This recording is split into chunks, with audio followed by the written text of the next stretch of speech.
Frenchie's Art Gallery, located on historic Oak Street beside the Maple Leaf Bar.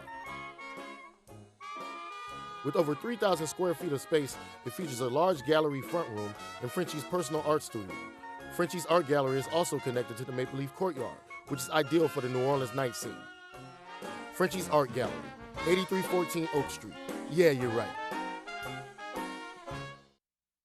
So here's the bottom line.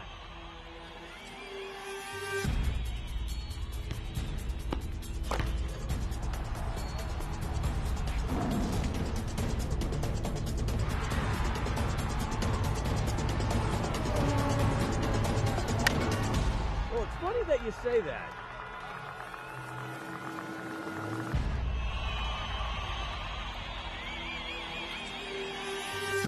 Let me tell you. Happy Mardi Gras and welcome to Primetime Sports. And this week we're going to give you a unique show. It's going to be some sports. I have Collis Temple Jr., the godfather of LSU basketball, and of course John Brady, who was the coach of his two kids, Collis and Garrett. But also I have Sidney Torres, who showed the deed on CNBC, starts tomorrow night. And don't forget also, we're going to have Paul Sanchez, one of the great musicians from the city of New Orleans, all next, right here on Primetime Sports. Stay tuned.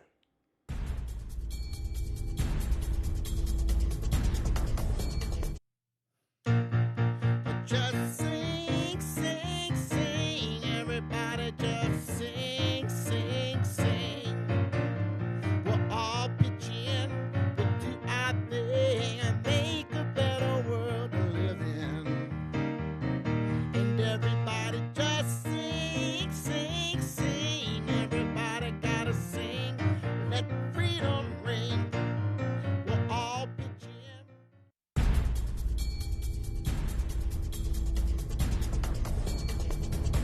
Welcome back, New Orleans and Louisiana. It is Mardi Gras. I hope you all had a great carnival season. And we're going to have a great show for you later on in the show. I have Sidney Torres, who showed the deed, starts tomorrow night on CNBC. Cannot wait for that. One of the great musicians in New Orleans history, singer, songwriter, guitarist, Paul Sanchez, who's been with several great bands and one of the great human beings out of the city of New Orleans. And John Brady, of course, will be making another cameo, as he does every week during basketball season. But my first guest of this show, well, it's a guy I've known for over a dozen years. I got to know him around 2004, but of course I knew who he was.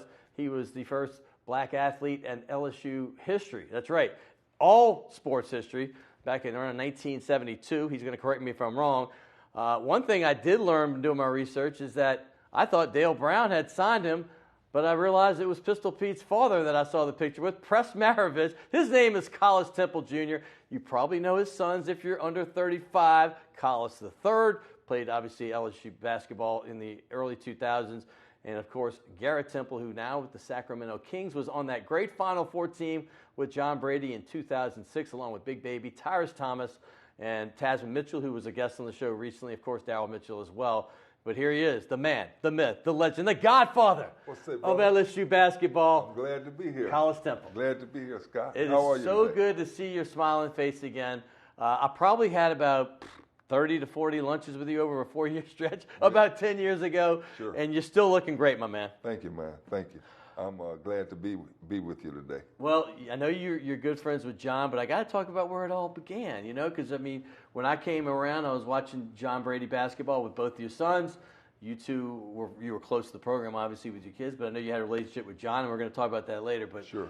Dale Brown was the guy you played for. But what I did not realize until I started doing the research was that Press Maravich, who obviously was the coach before Dale Brown, you see him in that picture on the left, was the guy you signed with. Tell me that story. Well, I played for Coach Maravich for 2 years, basically. I am wrong. All right. Yeah, my freshman and sophomore years, I played for Press Maravich. Freshmen couldn't play because we played freshman basketball. Okay. So my first varsity year was with Coach Maravich, his last year coaching at LSU. And then Coach Brown came to LSU my junior year. And so I played for Dale for 2 years, my junior and senior year. I like to tell people I raised Coach Brown. No, of course you did. Yeah. So and y'all are still good friends as well. We're close. We talk 2 or 3 times a week, almost every day. You know, Collis, I got to get into this, man. You were the first black athlete at LSU. I mean, this is an obvious question, but what was that like to be that kind of pioneer? Well, it was pretty challenging because when I came to LSU in 70, and when I was being recruited by LSU in '69. It was on the heels of a lot of civil unrest in the country. Coach, Martin Luther King got killed in '68. Handsome picture right there. So Martin Luther King got killed in '68 right up the road in Memphis. Right. And we had challenging times across the nation. And there was a lot of social unrest. And of course, when I came to LSU, months later, that was pretty challenging, and it ended up being a good experience because obviously I have two boys that played there, and so I have a great traditional relationship with Louisiana State University. I have to say this: the thing I'm most proud of what you've done is the creation. I don't know your daughter. I know she's younger, but the two men that you've brought into this world, besides what they've done on the basketball court, one's an NBA player, the other is tremendous in business. You see them both. Collis, obviously your firstborn, Garrett after that. They're great human beings. And listen, they are activists themselves. Sure. They're all about it. And you can hear when they were interviewed. And you get to see Garrett more, obviously, because he's got a bigger stage. Correct. But tell me about what you've instilled in them and those values that they bring that we get to see all the time. Well, it goes back to my baseline. I was real fortunate because I had a mom and dad who stressed education. My mom was a teacher. My dad was an educator. He was a high school principal and an ag teacher and a coach. And so I had the good fortune of having, out of 4 grandparents, I had 3 of my 4 grandparents were college graduates. So this whole education process started back at the turn of the century in 1900, 1905. My grandparents were college graduates. So education was always a main part of everything in my life. And so I ended up being fortunate enough to be able to instill that in all 4 of my kids, 3 boys and my daughter who's an 8th grader now. Right, okay. They all understand that work ethic, education, information sharing, understanding, being open-minded about everything in the world. And so that's just the significance of what we were able to transform and transfer to my boys. And it's worked out. It's worked out fairly well to be open to everybody. Listen, if I hear a promo on, like, say, a radio station that says that one of your kids is going to be on, and Garrett seems to be on quite a bit, but Collis as well, I'm stopping what I'm doing and listening because they have something important to say. And they're not just on there just talking for the sake of talking. They put their money where their mouth is. They put their value system where their mouth is as well. And I really enjoy what they have to say every time I'm listening. Yeah, and Coach Collis has done a really good job of communicating with everybody. He's written a book that he's pushing around pretty well, and you need to get one of them. Yes, yeah. It's a pretty interesting reading. And of course, Garrett is fairly active in his social media world, and I'm not a social media guy, but he is, and that's what folk 30 years old, 25, 30 years old do now. So that's what they do. Trust me. That's what they do. That's what that All-Star game was all about just Correct. as last week. Hey, I got to ask you about your time playing. You played for Press Maravich. Tell me what that was like. My idol was Pete Maravich. I mean, like a lot of kids growing up here. I mean, I didn't eat red meat, salt, or even take x-rays because Pistol didn't do it. Went to his camps, did all the drills. What was it like playing for the daddy? Well, Pete Maravich was a tremendous example of a phenomenal player. He's one of the greatest players that's ever played the game. And, of course, his dad, who brought him along, was ahead of his time because you don't create that kind of phenom without understanding how important it is and how to make it work. Press I thought, was a good coach. He had something to be desired on the communication side of things. He was a little bit direct, a little bit hard, but he was a good coach. He understood the game as it was in the future. Right. And of course, I think he probably got penalized a little bit for it at LSU because basketball was not the dominant deal. Football was the dominant deal. So he was always challenging the football folks. Some things haven't changed. Haven't changed. Well, so it made it kind of tough for him. But he did what he could to push things along, and then we didn't have a good season like we were expected to my sophomore year, and so he had to move on. And Coach Brown came. Well, that's what I'm getting to. If you know Dale Brown, you love Dale Brown. I'm just saying this. I got a chance to get to know him very well over the last 35 years. Love this man like a father. Your relationship is special. I mean, I probably had broken bread with you guys together at least 40 times. Sure. What was it like to transition from Press Maravich to a young, up-and-coming Dale Brown? Coach Brown was high energy. He was very creative, to say the least. He was kind of basically a Pied Piper kind of guy. I mean, people just followed him around. He was a guy who was a drum major to his own beat, and he brought people along. And you know, when you think about what happened, you know, he set the record on attendance. Yes.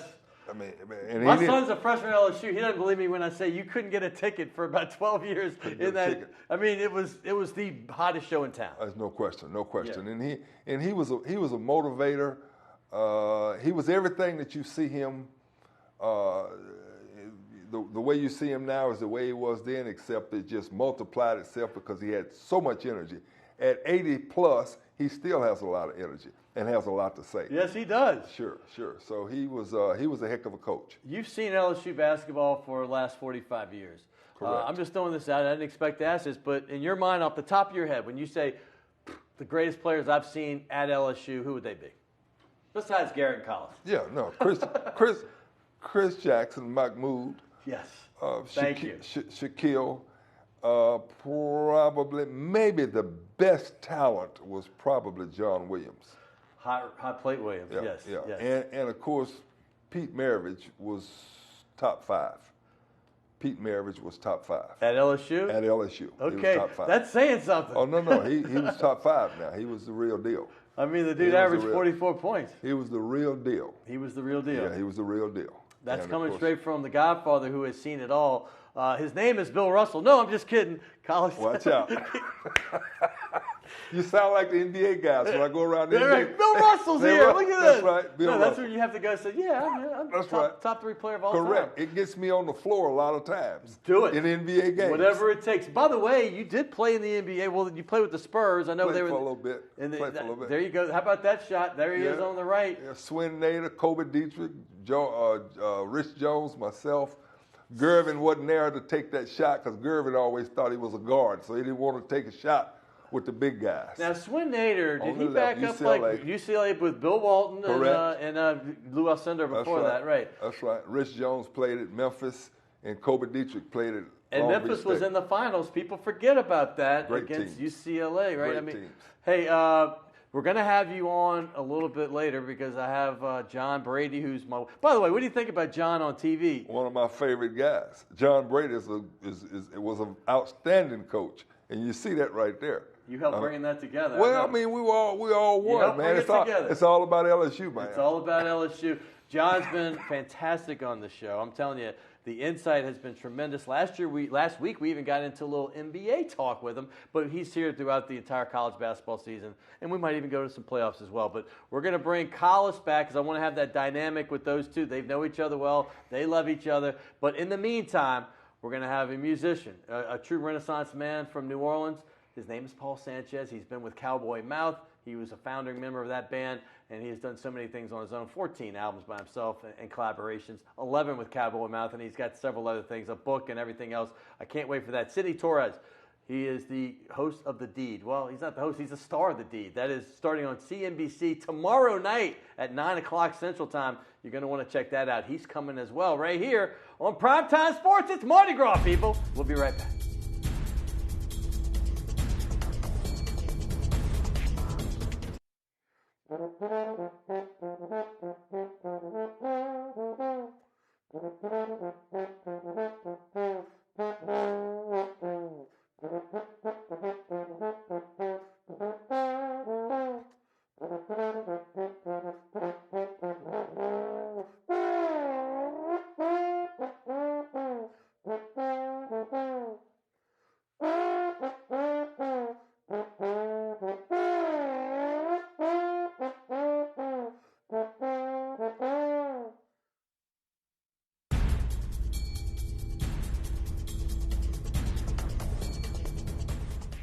Welcome back, Crescent City in Louisiana, Mississippi, Alabama, Gulf Coast. Hey, I've always said that this is not just a sports show. Of course, we have some of the greatest coaches and players, former and current, that come through the doors.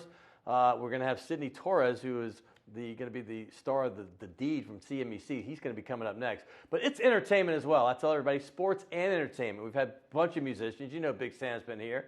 Obviously, last week, 2 weeks ago, we had John Papa Grow, Big Sam for Funky Nation, of course, E.T. Dirty Dozen, and the list goes on. Charlie Wooten, Mark Stone, we could go on. Derek Smoker, of course.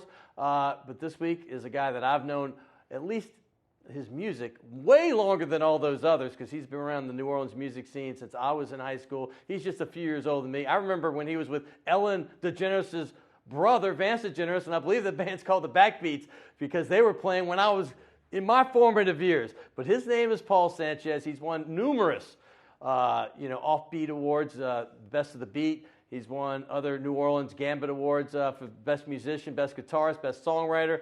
His range is deep. And he's been one of the founding members of Cowboy Mouth, which he left about a decade ago.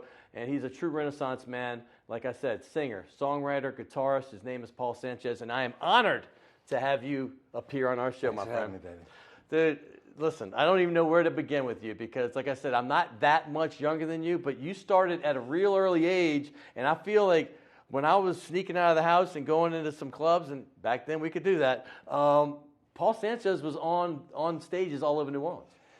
I started playing clubs when I was 15. Yeah. Back then the drinking age was 18. Of course. So it was easy enough to get in. You know, if you promised you weren't going to drink, you know. You promised. That's what my son keeps saying too. Now it's 21, but they let you in at 18. He's like, Dad, I'm in the bar. I don't drink it. Of course. But let's talk about the early years, man. Where did you get your start? Why did you want to do it? And by the way, your phrase is one of my favorites, and I know you said you stole it.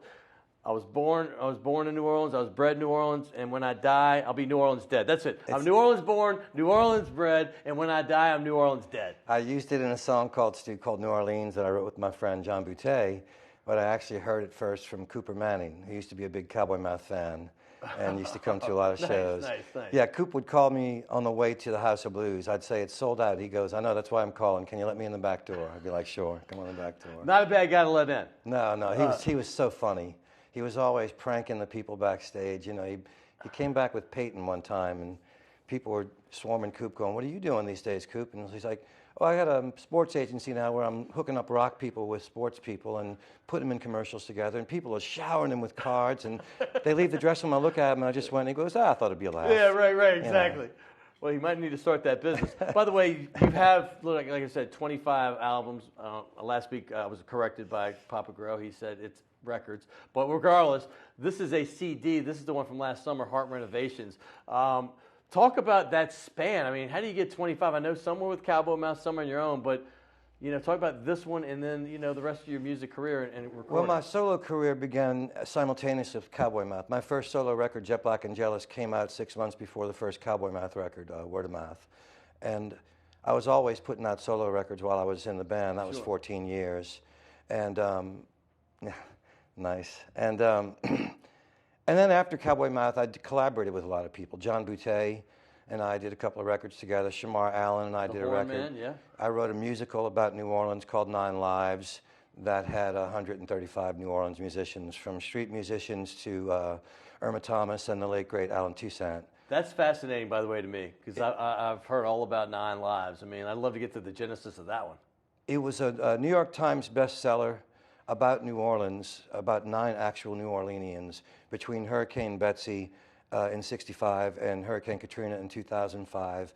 But it's about what life is really like between the floods. I was born during Hurricane Betsy. Of course, I don't remember, but I hear the stories how I got moved to another room and the tree collapsed on the thing. But as far as growing up in New Orleans, what does that mean to you? Because you're one of the guys that phrase is you. Even though Cooper, you might have stolen it from, that's you. You could be in many other places. I mean, but you want to stay here. There's no place quite like New Orleans. There certainly isn't in America, and there's few places that I've ever been to that come close to it for all the things it has to offer. The island feel that we have because we're the northernmost point in the Caribbean. The fact that music and food come first. You can be friends with somebody for 4 or 5 years and never know what they do for a living. It doesn't come up all that often. We're not asking how much you're making. Right. We're asking where you went to school. Where you went to school. What'd you have for lunch? And by the way, where are we going to eat? you know. Where are we going to eat? That's a frequent one. That's a frequent one. The guitar that we just saw, the phrase on there, obviously you have, I went and did a lot of research. There's tons of pictures. What does it mean? When did you write it? And I was in a scene in New York in the late 80s called the anti-folk scene, and we all wrote on our guitars like Woody Guthrie and Pete Seeger did. And so I had that on it. That particular guitar also has the phrase Music Cares on it, which is a wonderful organization that gave instruments to musicians after the flood who had lost theirs, and I lost mine when my house flooded. And so Music Cares gave me that guitar, the acoustic, not that one. Sure, the other one. My friend Ann gave me that. That guitar is called Miss Ann because my friend Ann Egelhoff gave it to me. Nice. You spoke of Katrina. I know that was a pivotal point in your life. I mean, obviously you're a grown man, but we all have moments that we reflect back on, and that was big for you. There was a before and an after for most New Orleanians, and especially of my generation. You know, it was my youth. It wasn't just my home and my stuff that I lost, my albums that I had since I was a kid. It was the markers of time in my life. It was the street corner signs and the things that made the city familiar, that made it my city. And so there's before Katrina and there's after Katrina, and it's still very much my city. I just have to share it with a lot more people now. Well, I've noticed, speaking of, we just saw that album, obviously, of a hurricane bearing down on the city. Your album covers are creative. I mean, I was going through these, and I'm like, these guys either got a creative mind or he's got an artist that comes up with some good stuff. I try to keep the albums interesting. We call them albums still, and I was a fan of album art when I was a kid, and I think it's really important. The guy who does a lot of my covers is a local guy named Eric Gernhauser. It's a wonderful artist from Chicago that did that one you're looking at now named Tony Fitzpatrick. He donated that to John and I. His art sells for big money, and he gave that to us for free. He's a beautiful guy.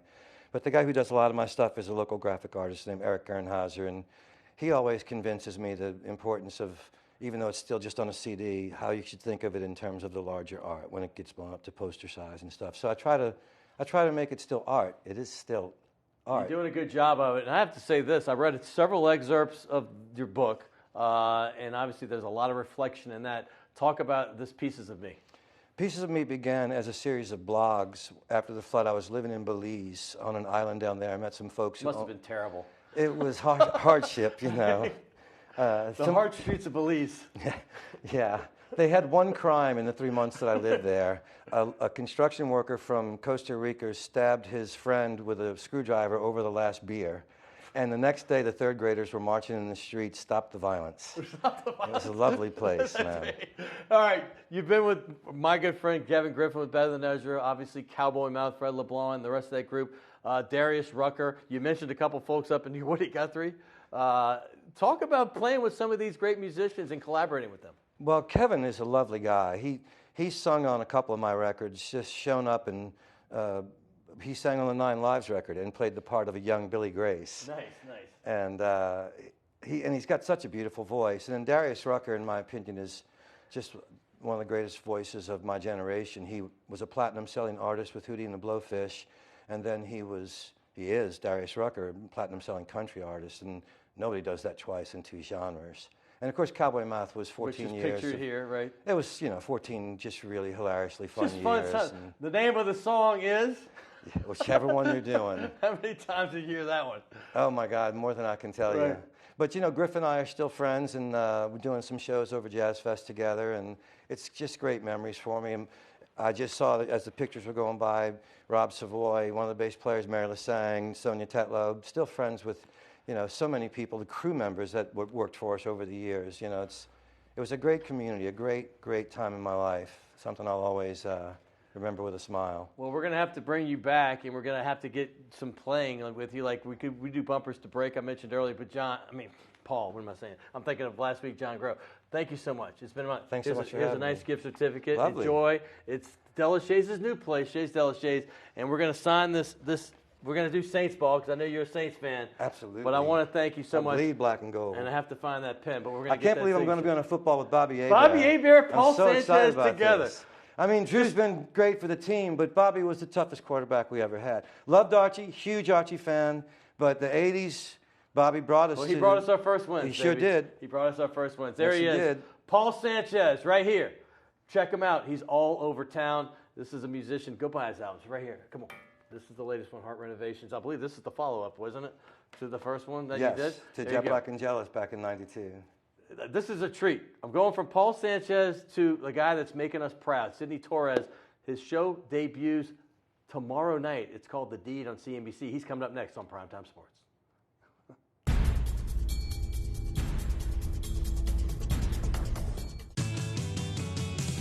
Rock and roll will never die. It's old New Orleans, my, oh my. Come on, baby, let's go rock and roll at the city lane. All night, let's roll, let's rock and roll. Baby, do the rock and roll. At Mid-City Lane's the home of rock and roll. The owners of the Delachaise Wine Bar on St. Charles Avenue have opened up their newest creation uptown on Maple Street called Chez Delachaise, a new local wine bistro featuring a larger menu of small and large plates, a brighter atmosphere, and full table service. Additionally, patrons can enjoy a large patio out front as well as an extensive wine list offering selections from around the world. It's Chez Delachaise, 7708 Maple Street between Carrollton and Broadway. Crescent City Steakhouse, a true neighborhood restaurant operated by the Vojkovic family since 1934, is the oldest steakhouse in the city of New Orleans. Serving only hand-cut, prime-aged, corn-fed beef for over 80 years, Crescent City Steakhouse has become a dining destination for both die-hard locals and adventurous travelers who seek traditional, timeless New Orleans cuisine. Crescent City Steakhouse, 1001 North Broad, on the corner of St. Philip, in the heart of New Orleans.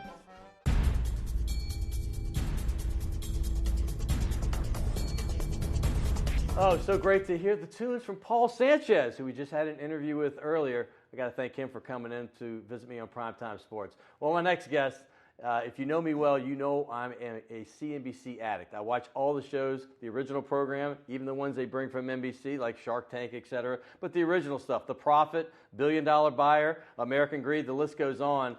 And I couldn't hold my enthusiasm when I found out about 2 months ago that one of our own, that's done so much for the city of New Orleans, is going to have his own show on this. It starts tomorrow night on CNBC. It's called The Deed. And if you haven't heard about it yet, you better get on it because, like I said, it starts tomorrow night. That's the debut show. It's going to be every Wednesday for the next several weeks. And the host of that show, or the guy that's the star of it, his name is Sidney Torres the Fourth. And I think if you're from New Orleans and you don't know him, you've been living under a rock. But here he is. Welcome to the show, my friend. Thanks, Scott. Thanks. Man, there's so much I got to get into. But All right. First things first. The Deed is on CNBC. It starts tomorrow. I know you're excited, but give me the genesis of how this whole thing came about. So I was, for years, doing the garbage company, and I've been in real estate development. That's how I started back in 1997. My grandmother co-signed a $50,000 line of credit. That's how I got started in real estate. But fast forward, Hurricane Katrina, got into the garbage business, and that's where most people know me because of the fact I was always on TV with the cleanup after Katrina. Right. And that kind of took my life a lot over when I was dealing with the garbage company because I was growing throughout the state, and I kind of got a little bit away from real estate. I still had property in the French Quarter, had my hotels. Sure. But 7 years building the company, we were one of the largest in the state, the waste company, and I sold it to a national company, and I got back into real estate. And so what happened was when I got back into real estate, CNBC heard that I opened this fund and I was funding people who couldn't get bank financing, that I was helping individuals who couldn't go to a bank to borrow money. Very cool. And they're like, we want to do a show with you that basically features you helping other people. Well, how did they come to you? I mean, it's curious. Did your agent call you, or did somebody straight from their offices call you and say, hey, we've heard about you? How did it all begin? So it all began because when I had the garbage company and after Katrina, I was on national television a lot speaking about the cleanup and what we were doing to get New Orleans back on track again. And so what happened was that in that process, somebody came to me for a show called Trashmen, and we did this pilot and when it aired on television on TLC, and it was called Trashmen. And so the CNBC saw that back in 2010 or 11, and they're like, we'd like to do a business show with him. And so time went by, and the contract of that TLC faded out, and I was able to go into a deal with CNBC, and they said, we're going to shoot do a series, and we're going to get it up and running, and it looks like we're getting ready to do season 2. What do we expect from this? I mean, what's the viewer that's never watched a show like this? Can you fill them in on some tidbits on what they should expect to see? What's great about this show, it's different than any other flipping show. It's the real deal. I put up $1.5 million in this series into helping. They don't give you the money, it's your cash. No, not like other shows. Right. A lot of these other shows, Yeah. the network puts up the money and they find actors to help do these shows. Sure. And so this is real. This CNBC casts the individuals. They look for people who are in, upside down, or they can't get the financing, and they need someone to come in and not only bring their money, but bring their expertise. And that's what I do. And it's sometimes the flipper listens and sometimes they don't. So it's going to be interesting because you get to see a whole group of different deals, from large deals to small deals to medium deals. And it's really interesting how to teach you how to do the homework, how to get into the business if you don't have a lot of money. And, a lot of people go to these seminars and they pay all this money to sit there and listen to somebody speak. Well, this is free. You can turn on the TV and you can learn how to get into the real estate game, and and you see it through other people. It's fascinating to me, and I honestly cannot wait for tomorrow. I really can't. But listen, they call you a serial entrepreneur. I love that phrase because you are the definition of it. You talked about your waste management company called SDT. Correct. Obviously, your initials. And now your non-compete's up. You have IV Waste. That's a small part. I mean, listen, I'm all about the city of New Orleans. I moved back because I couldn't stand not being home after being gone for almost 3 decades. What you did in the French Quarter, starting the French Quarter Task Force. I mean, what you've done in the Bahamas, the Cove on the island. You built this beautiful $100 million resort. You've renovated houses. The list goes on. You've been in musical management. Let's just start there, because I think people are fascinated with music around here. Obviously, this is New Orleans. You know a lot of folks. But you did work with Lenny Kravitz, and I think people would be interested, because I know a lot of people know one side of you, Sidney. I don't think everybody knows the other side. Talk about that business, how you got in, and what you did in it. Well, I got into the music business back in, I guess, right out of high school. Lenny used to come to New Orleans a lot, and I was also friends with a guy that I went to high school with in Connecticut. And Lenny would come down here regularly, and he ended up having his. Here you are at a Yeah, there we are. Yeah, that was the Hornets, huh? Yeah, right wow, look at that. So we ended up becoming friends because there was a gentleman on Exchange Alley named Howard Barnett, Okay. and he's like, you got to meet young people, Lenny. You got to hang out with young people. And so that was Super Bowl.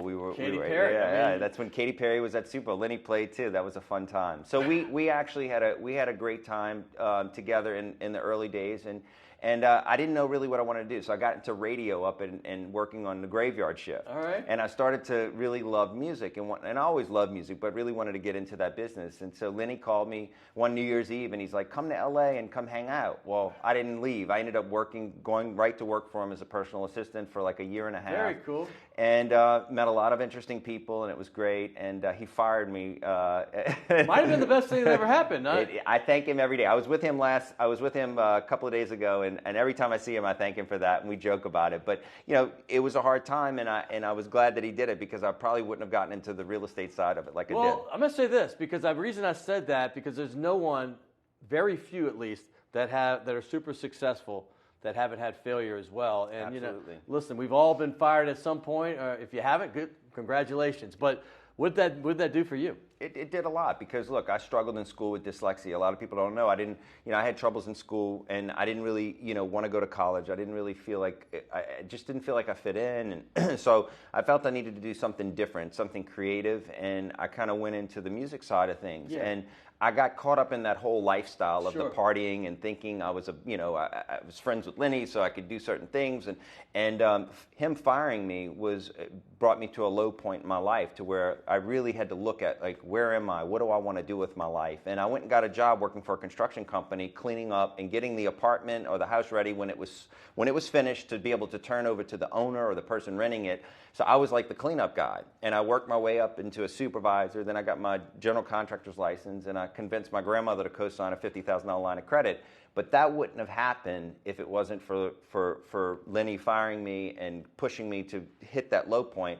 And talking about sports, one of the first big deals I did in sports was Ricky Williams signing on with the Saints. He bought the first place that he bought in New Orleans was the penthouse in one of my buildings on Exchange Alley. Oh, wow, and wow. that was the How cool is that? Yeah, it's really cool. That was the first $1 million I made, and it was interesting because Ricky Williams was the one who did it. One of my favorite guys, by the way, one of the most misunderstood human beings I know. I know his wife very well, Kristen Barnes. Great folks. But Kid Rock, another person you've gotten to know well. I mean, through this circle, it seems like it's like this tree that goes on in the branches, and you meet more and more folks. Yeah, it's about, everything in life, you have opportunity, and what you do with that opportunity. Shorty, right? Yeah, what you do with that opportunity. Trombone Shorty, he's a great kid. I got a phone call from Lenny one time. He says, I fired my whole horn section. I need a horn player. What do you think? I said, I got this guy. He goes, how old is he? I said, he's 18, 19 years old. He goes, how does he have any soul? I said, he grew up. He was born with soul. I said, he played on the streets of New Orleans. He'd have his hat out there collecting money. I said, let me just fly him up there to you, Lenny. I chartered this little bitty prop plane, and Trombone Shorty and I flew to Miami because I knew if I didn't get Shorty there within the window of time, Lenny was going to hire somebody else. Right. I fly Shorty up there, and at the time there was CD players, so I gave him a CD to listen to Lenny's music when we're in the plane on the way up to Miami. And we get there, and Shorty's there. He opens up his horn case. He's got his trumpet and his trombone, and the band's rehearsing, and he's like playing. He's a little shy. And I'm like, Shorty, come on, play. And then he starts like getting the whole awesome. Lean back and playing like New Orleans. Yes. Lenny's like, oh my God, got it. And Lenny hires him. He goes on tour for like 4 years. And it changed a lot for Shorty because it gave him an opportunity and exposure to know what it's like to be on that level. One of the guys, you're so happy that he has success now, and it's come because he's got such a great heart. I met him when he was 16 at the Atlanta Jazz Festival, which is nothing like ours. It's pure jazz. It's out there, and he was playing his funk thing, and everybody was just up, and most people were just sitting on the lawn, and everybody started moving their feet. I just went up to him, and I said, hey, after the show, I said, I'm from New Orleans, and he embraced me. He goes, humble. Where you at, darling? Yeah, that's right. And that's like last night. I was in New York. I was actually in New York doing some press for the show, and I was there. And Shorty called me, and he says, "I saw your billboard, and you're in Penn Station, right outside of Madison Square Garden. I see your billboard." He goes, "You're doing good, Uncle. You're doing good, Uncle." And I said, "What are you doing tonight, Shorty?" He goes, "I'm playing a sold-out Madison Square Garden." I said, "You're not doing too bad, nephew." Not too shabby, Shorty. All right, you came from a dad that most people knew around here, Sidney Torres, I guess the third, since you're the fourth. Yes. Mitch Landrieu is the son of a former mayor, Moon Landrieu. You two have been in the news a bit together. French Quarter Task Force stuff. Kind of tell people the genesis of what happened with that and where in the phrase he told you, and then you ended up taking his advice. So my home got broken into that I lived in from early, Join the 2000. club. Right. Well, I mean, it's never happened. I live on Esplanade, and I've never had a problem with anyone like entering or breaking into my home that wasn't welcome. It's a violation. Yeah, it's a huge violation. And so I was at the time building the resort in the Caribbean, the Cove, right. and which we'll talk more about. Sure. And I was in the Bahamas a lot doing that. So then I said, I'm going to make a commercial and say, the mayor, you're the head of the city. Please, you need to do something about this. The French Quarter generates in excess of $700 million plus a year in that little bitty area towards the budget for the state and the city. We need to fix this. This is a small area. I used to keep it clean with the garbage. Right. I know it can be cleaned up as far as the crime. We need to do something about it. So what happened was that commercial started running in New Orleans and Baton Rouge, and I bought spots all over because I wanted everybody to know that we were basically asking the mayor to step up and do something about it. Well, Bill Capo ends up walking out of a press conference, and I think investigative reporter for WWL, right? and he had asked the mayor, what do you think about these commercials that Sidney's running? He says, tell Mr. Torres if he thinks it's so easy, he's made millions upon millions of dollars, tell him to put his money where his mouth is. So I'm like, okay, Seriously? if he lets me, I would. And no, so anyway, I went and met with him. We met, and he cares about the city, Sure and he wants what's best for the city. And he says, we don't have the money, and we don't know how we're going to deal with this. And I said, okay, well, do you mind if I put something together? So I went back to my house. I got some napkins out, and I said, okay, similar to like I did with the garbage company. I said, here's the long streets, Royal, Decatur, Burgundy. And I said, okay, here's the cross streets, Barracks, Ursuline, and I said, well, we're going to, and so the first napkin was the long streets, the second napkin was the cross streets, and then the third napkin was what kind of crime do you see? Is it prostitution, drug dealing? And the fourth app is take a picture or not and submit. I wanted to make it so simple that my 90-year-old grandmother can operate it. And so I built this app. I sent it to Nice. Apple. Yep. I sent it to Apple. They approved it. Android approved it. We got it out. Within the first 3 months, we dropped crime by 45%, and 21,000 people downloaded the app. So many people were thankful for this, And it's working so good right now. They even created a APB app on Fox. There's actually a series out now that they took the story from the New York Times that was written, and they've made a series out of it. But it's a great app. It works well. It helps the crime in the outer parts of the French Quarter. I have the app. I encourage everyone to get the app. Yeah, works great. I have to ask you, you alluded to your place in the Bahamas. I saw it when I first moved back. I saw a big feature on you. That's kind of when your name got in my head. I believe Susan Rosegan came down there and did a big thing on the Cove. I can't pronounce the place in the Bahamas. You do it for me. Is it Eleuthera? Eleuthera. There it is. Yeah. I was like, freedom. It's the island of freedom. And it looks like freedom. Talk about that real quick. Yeah, so that was a big deal. I mean, I after I was sold the garbage company, when I take something on, I live it, I breathe it, and for me, it was like I'd walk out the door and my mom would be with me, and I'd pick up a cigarette butt or a piece of gum, and she's like, "Son, you don't own the company anymore. Why are you worried about the cigarette butt or the gum?"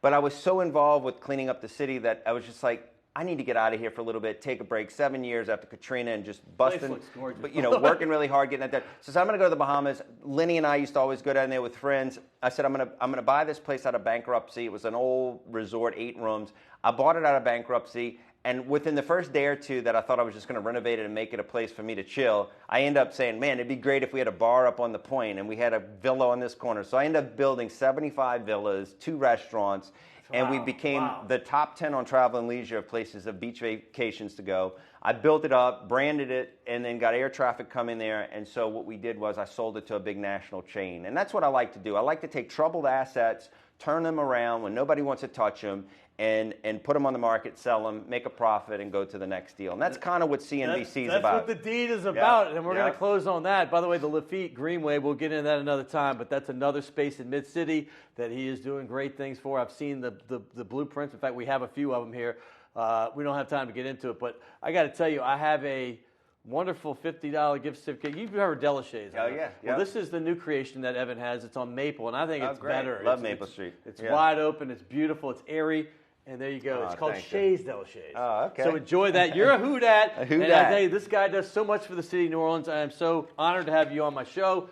There you go. You got to do our tradition. Bobby Hebert took the whole thing up. All right. We do have like Willie Rofe and Ricky Jackson and all these others to sign that ball. But hey, catch it tomorrow night. It's called The Deed, CNBC. Trust me, I will be watching it, and I'll have some popcorn ready to go. But Sidney Torres, thank you, man. Appreciate you so much. Yeah.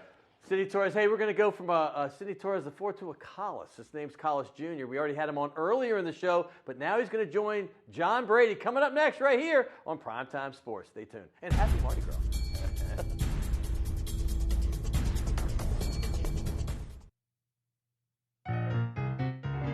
Shake it, Frank, keep the man the thing. Way out my nerve to see a ship about to sink. And when he paints a line, you can take it to the bank. You know, there he goes. Shake it, Frank. But he nervous, got a condition.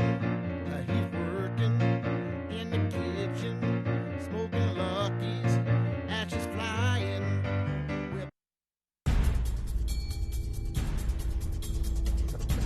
Oh, welcome back. I'm saving the best for last, of course. John Brady's right here. I want to thank Sidney Torres. Catch the Deed tomorrow night. That's going to be an awesome show at 9 o'clock. And also Paul Sanchez. That was a great, great segment with him.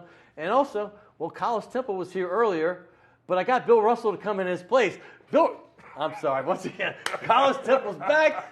And John Brady. And the reason I wanted to bring these two together because they have a long, storied relationship, and I'll let you just take over from there. First of all, John, welcome to the show. Thank you. Glad to be here again. We're doing things a little different with you this time. We got a co-guest with you. But talk about how you first met the godfather of LSU basketball. Well, I knew of Collis Temple. Growing up in Macomb, Mississippi, I knew about him playing and breaking the color barrier at LSU. And, that doesn't come by chance. I think it's meant to be for someone like him and his family to be able to cross that and change that at LSU. What does that mean, though, when you say that? That's a big, strong sentence. Well, I don't think it's by chance that he was chosen to do that. I think it was, I don't know if it's divine intervention or whatever, but it takes a special person to be able to break a color barrier anywhere, and particularly at LSU at that particular time. And with the character of his family, and then this man here being able to handle that, I think it just speaks volumes about what he stands for, what he's about, and what his family was about. And I grew up in Macomb, Mississippi. He grew up in Kentwood, so we were kind of close. Very close, actually. Real close. And he played against some guys, Mike Green from Macomb, who went on to Louisiana Tech to be a great player, and he played against those guys. And I used to sneak over when we weren't integrated in Macomb to go watch Mike Green play. I'd be one of the few white faces in there watching Mike Green play. So that was a connection. And then when I came to LSU and got the LSU job, one of the first guys Joe Dean wanted me to meet and get to know and make sure he liked me was Collis Temple. Yeah, you got to get that sprinkle of blessing. We talked about that earlier. That was an intimidating meeting for me to meet Collis Temple. And then I had the privilege of recruiting both of his sons and coaching both of them. So we had a lot of interchanges during the course of those 8 years we were together. Collis, what was your first memory of Mr. John Brady? Was it that meeting with Joe Dean? Well, the first time I came in contact with John Brady was when we got beat by Sanford. Oh boy! Oh yeah! Boy, that's right! Oh yeah! I forgot about that. Oh yeah, that was a big. Curly Holman beat LSU in football, but that's you Southern Miss, and you beat him in basketball. He beat us. That's how you get a job around and he here. beat us too. Now, I mean, it wasn't like he beat us, and that was my first encounter with John Brady. And of course, I had a little conversation with Joe Dean after that, and I didn't know it was kind of a setup. Joe said, "Okay, what you think about that?" I said, "What I think about what?" He said, "What you think about that team?" I said, "Well, they beat us." He said, "What you think about that coach?" And I said, "It looks like he might be all right, I guess." He's like, "Well, that's a homeboy. He's from Macomb, Mississippi." Right, yeah. I said, "Oh, really?" Yeah. And so, kind of the rest is history. But, John did a superb job at Louisiana State University. And I'm not just saying it because he's sitting here. He did a superb job recruiting guys, getting in the mix, making it work. He was a tenacious coach, tenacious recruiter, and he did a good job. John, I got to say this because we just had Sidney Torres on the last segment, and I didn't talk about this in Collis' segment earlier, but he's kind of a little bit of the Sidney Torres of Baton Rouge in a lot of ways. I mean, this guy's a businessman. He does great things for the city of Baton Rouge. He's always giving of his time and his money. Talk about this man as the person off the court. Well, he became a great friend. I had the privilege of coaching both of his sons, and you can say whatever you want about Collis Temple, whether it's good or bad or whatever, but somebody who raises a family like he's raised, with three of the sons really, two that we all know about, speaks volumes for what he stands for and who he is. Right. It's funny in the recruiting of Collis III and Garrett. When I was recruiting Collis III, he had his hand on Collis III. He would listen to him, and he said, "That's going to happen. We're going to make that work." But when it came to Garrett, he said, "No, I don't have as much control over Garrett. He's going to have to do his own thing. He's going to have to visit some places. But I think we can get him in the end. But you're going to have to do some work there." So you took my next question. He knew the score. He knew what I had to do, and he was prepping me along the way, but never forced him to do anything. Well, I remember meeting Garrett. It's funny. I just thought about this. Is when he was in high school, and I think you and Dale and I were having lunch at the brand new walk-ons at the time, and all of a sudden, I mean, he wasn't super tall yet, and he's like, "This is my son Garrett. He's going to be better than his brother." And sure enough, the guys in the NBA, you have to be proud of what your kids have done. He had a work ethic. He had a special work ethic. Now, I'm going to tell you a little quick story about this guy, Brady. All right, let's do it. I'm going to tell you. And this is a factual story. So this one's true. This is a factual story. This is a factual story. Right. It's not a Trump. John, brace yourself because you never know where this is going. It's a factual story. Garrett's in the 7th grade, going to 8th grade. And we all are enamored. When I say we, the basketball community around Baton Rouge, we're all enamored about a guy named Tasman Mitchell, who's 7th grade. Oh yeah, right? Who was just a guest on this show. He's a man among boys. That big time. And so we're all kind of in the same basketball circle. So one day in Denham Springs, John Brady comes to watch some AAU guys in the 7th going to 8th grade playing a game. And my son Garrett is on my team. And so he's coming to watch Tasman now. Right.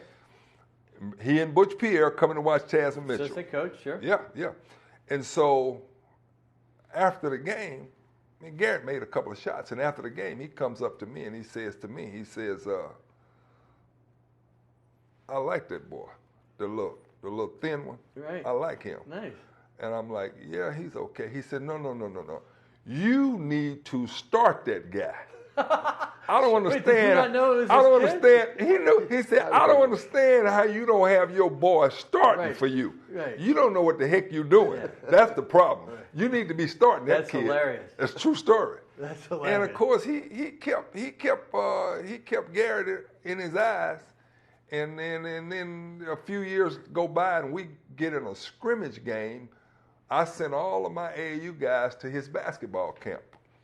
And we scrimmage Jaime Laredo, Brandon Bass, Tack Miner, and I have Glenn Garrett, Tyrus, and we're all at his camp. Before or after he got into attack on the sidelines of Oklahoma game? They were going to the 11th grade, and we scrimmaged them. Right. And he can tell you what happened in that game, but he had his eyes on these guys to win the championship when they were really young. By the way, Tasman and Garrett were both part of this great run, both freshmen on this team. And Tasman, unlike Garrett, was like, there was Sebastian Telfair in the 90s, this kid from New York that you always hear about. And then you heard about this kid from Akron named LeBron James, and when they were like 7th, 8th grade. That's right. Tasman was the guy of the South. He was the guy you always heard about, like this mythical figure. And then you meet him. He's a freshman. He's like, I said, this guy looks like he's in college. A man. And he's a man. And but by the way, I want to bring this up because there's so much pride among the LSU family, especially the Hoop family, and Louisiana in general, about that team that you were both a big part of. You had a son that started. You were at every game. I was at them all too, so you were there. But you coached this team. But I want your perspective. We only have a few minutes left in the show, but your perspective on that team. They're all Baton Rouge and beyond. I mean, literally, you had Tyrus and everybody was from Baton Rouge, and then Daryl Mitchell was down the road. Big Baby, of course, Baton Rouge, and the 2 young freshmen I just mentioned. But just talk about that amongst yourselves, please. Well, our top 6 players were from Baton Rouge, Denham Lazar Springs, as well, right? Yeah, Darnell Lazar and St. Martinville. I don't know if that'll ever be done again. The timing was right. We recruited them hard. But there's something about wearing that LSU on your chest that guys in Louisiana in particular want to do. And I think if you recruit them right and you set it up right, you can get them to come to Baton Rouge and play. Collis Temple's an LSU guy through and through, and he wasn't, because his sons were on the team, he wasn't viewed as someone that was illegal in helping us promote the program. So we used him in every way. He's an LSU guy, and I appreciate it. Locking down J.J. Redick in his very last game, Duke's all-time leading scorer. That's one of the more proud moments it has to be in Garrett's career. Well, it was a special time. And I tell everybody, I owe LSU a super debt of gratitude based on what it did for me, what it did for my family. John Brady really put the icing on the cake for me. I mean, we got 10 years of athletic scholarships out of this guy. Exactly. So, exactly. I told him when we were coming down here, I owe you, Brady. I owe you. But he's a good friend, and we've had a tremendous time together, and we still continue to be good buds. I hope he gives you a little chunk of that Final Four trophy because he might owe you as well. I've got a wonderful. I know you like good food. Trust me, I know this. Good wine place. It's a great restaurant uptown New Orleans. I know you get down here with your beautiful wife and kid, whoever you want to bring. Bring John if you want. He's got a bunch of them already. But hey, this ball wouldn't be complete without you. The godfather of LSU hoops, and I mean that, and I say that lovingly. Collis Temple, it's been an honor. Thank you so much. My pleasure. Guys, you can still watch his son Garrett play for the Sacramento Kings, which is obviously big in the news now since they lost a player. And John talked about it earlier last week about how, Garrett said, hey, listen, this guy may be passionate, but don't think he's a bad guy because he wants to win. But thank you so much for coming, and this has been a treat for me. Thanks, guys. All right, hey. Glad to be here. Hey, by the way, Mardi Gras is now officially over, so get ready for the deed. And by the way, next week. I can't wait for this show. It's going to be our first show in March, and we are locked and loaded for that one. So stay tuned for Primetime Sports next week. I got to thank everybody out there. The Redhead Tsunami, Will, he's my producer. William Hill does it all behind the scenes. Tommy, Naila, and Jim Dotson, and of course Ron Yeager from WLE, and everybody at CST. Thank you so much. We'll see you again next week.